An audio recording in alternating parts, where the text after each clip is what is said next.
We have yet another high-profile case in which everyone wants to know what happened to Shanquella Robinson, a college graduate, an entrepreneur, and one at some that point seemed to have had a beautiful personality, came together to plan a trip to Cabo. So, who are the Cabo Six? You get a call. And who called you? Saleha Cook. Who's that? That's supposed to be her best friend. Did you say Saleha Cook? No, Saleha Cook. Oh, the man. Yes. And he was a friend of hers. He had gone on family vacations. You knew him, right? Yes. Okay. Were they romantically involved? No. Okay.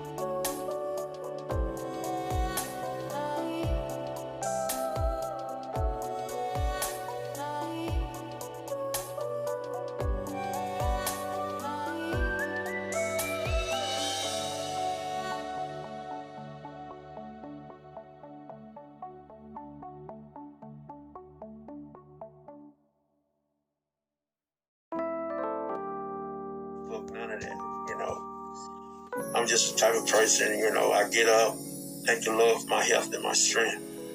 And I go on and do an honest day, Lord living, making sure she had what she had, being a very good provider for her, and the leader of the household. That's all, make sure her foundation in church at a younger age got Christian in the church. Reading scripture, doing, Easter plays, Christmas plays, got baptized. So she had strong faith like you. Oh yeah, to the utmost. I'm not perfect, she wasn't perfect. We weren't born with no silver spoon in our mouth. I come from a father and a mother that was in the household, We had structure, we had discipline, we had chores. We just couldn't do what we want to do and just come in the house anytime we want to come in at the age when we got to 16, 15, or 16, like some of these teenagers doing now. They come in the house when they want to. Nah, my mom and dad didn't play that, And you raised Shanquella with that structure too. You couldn't get in. You're not getting in. You're not coming to their door at 12, 11 o'clock, knocking on the door, talking about let you in. No, you're going to stay wherever you live. Yes, I know that kind of household well. Taking her to nursery, picking her up from nursery and taking her to elementary school, dropping her off, picking her up, going to eat lunch with her, bringing all the kids in her classroom cupcakes and ice cream. Her smart, her intelligent, making sure that she read 30 minutes a day. Like I said, I'm not bragging on my daughter, but as a father, that's how I was raised. So I put them same qualities just as a parent raising that child up right, giving her that foundation, that knowledge, that baton of knowing that she can be somebody, but be somebody in her own way, be successful in her own way. Being on the A&B honor roll, putting in Chi America at a young age, paying for these things, teaching her the value of $1, not to look down on nobody, loving and caring. Yes, ma'am. No, sir. Respect your elders.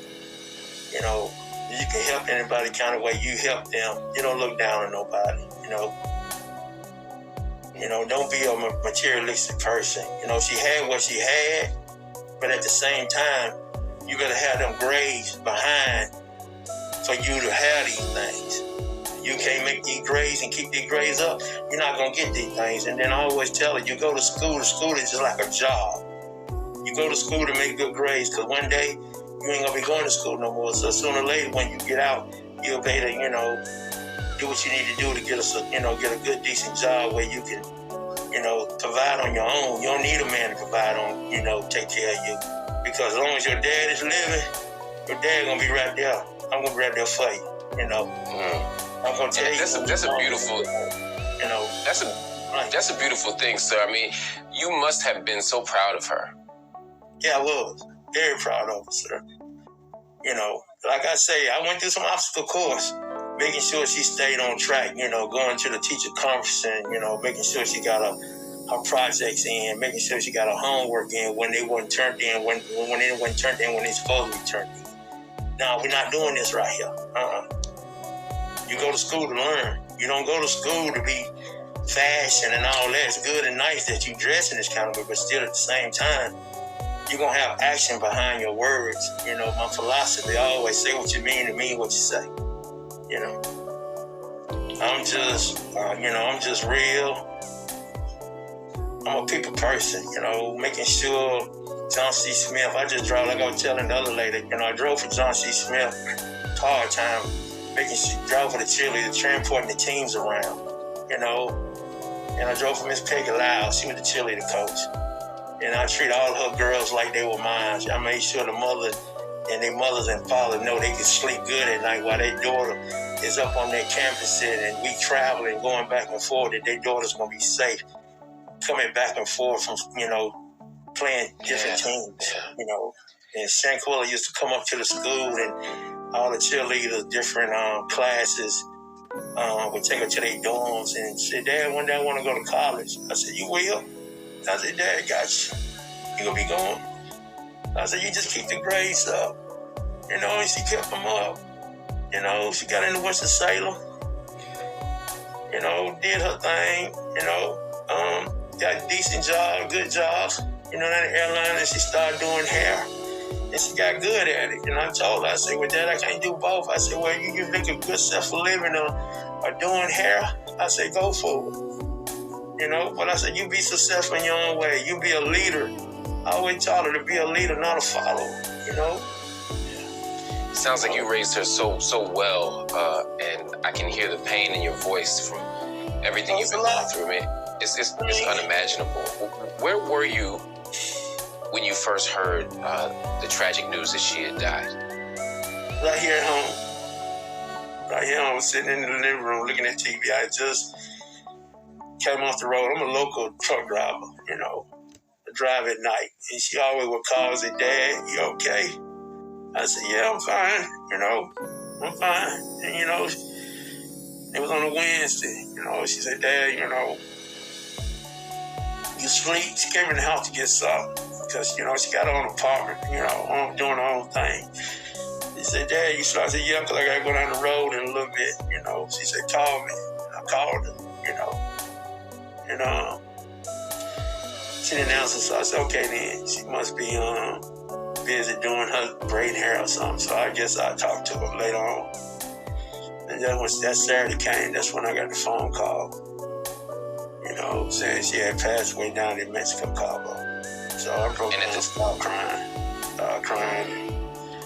You know, Mom told me, you know, it was alcohol poisoning. I said, nah, I'm not going for that. I ain't going for the alcohol poisoning. I said, God. You didn't believe it. Well, why, when they said alcohol poisoning, why did you not believe it? That's not her. That's not her, sir. I mean, that's not her. She might drink a little bit or whatever, you know how kids do, still trying to find feeling their way because they're young, you know. She might drink a little bit, but alcohol poisoning, sir, nah, that wasn't her. No, I just know that, nah, that ain't her style. Wow. She ain't gonna just sit around and just drink herself like that, sir. No.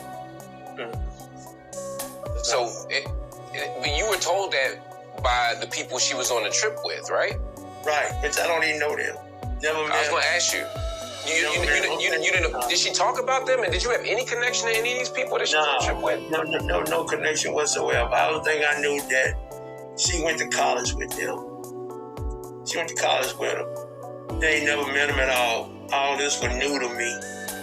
The names stopped popping up. Who is this and that? I ain't know none of them.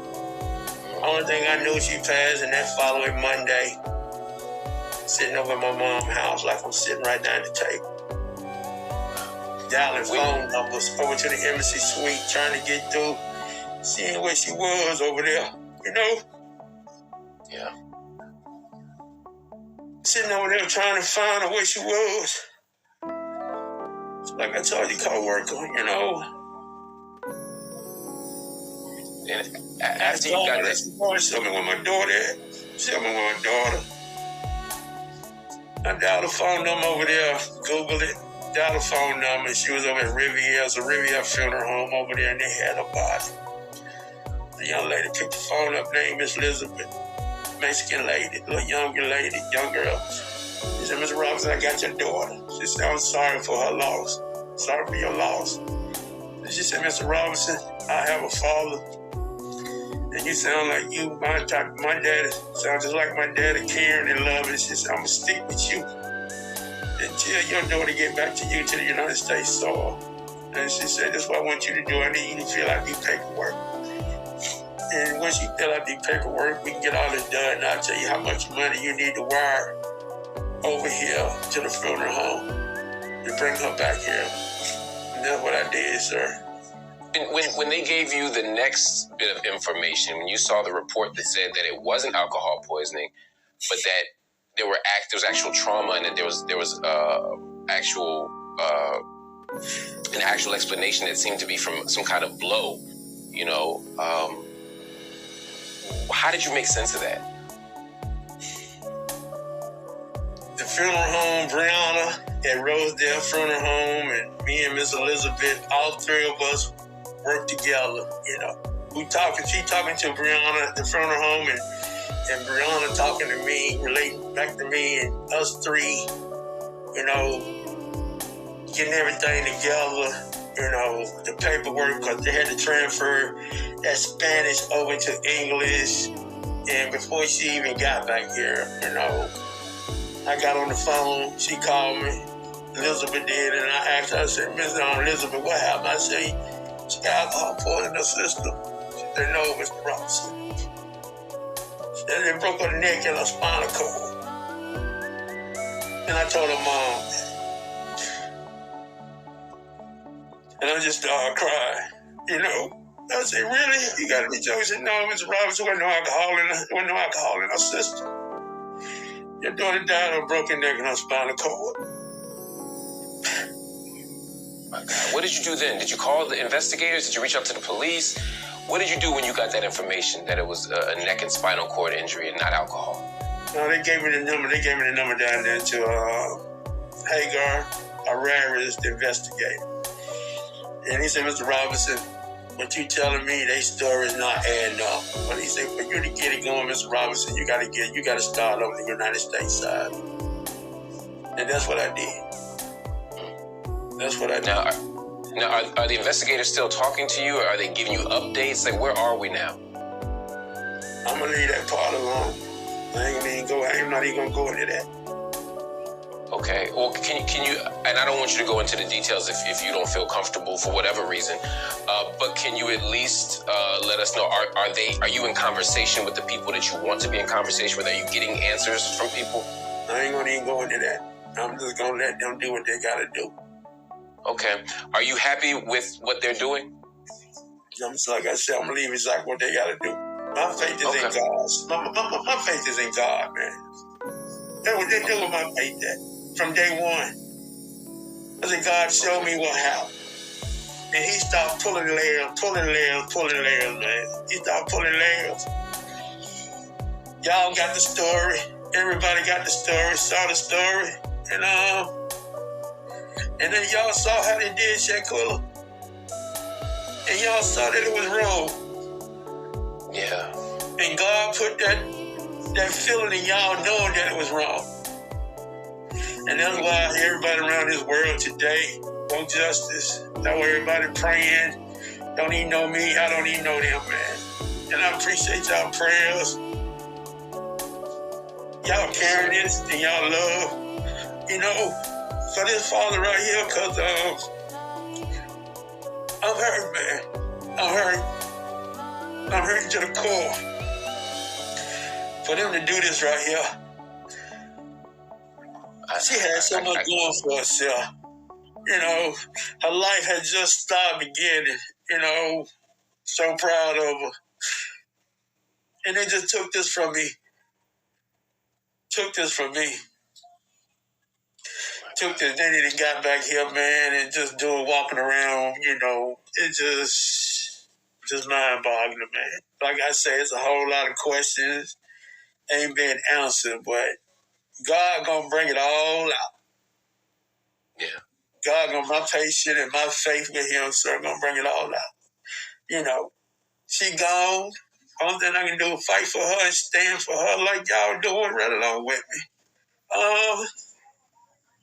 It's hard, man. It's hard. I understand, sir. It's hard. I'm watching you fight. I'm watching you go through these interviews. I'm watching you pray. I'm watching you, do the work on the ground.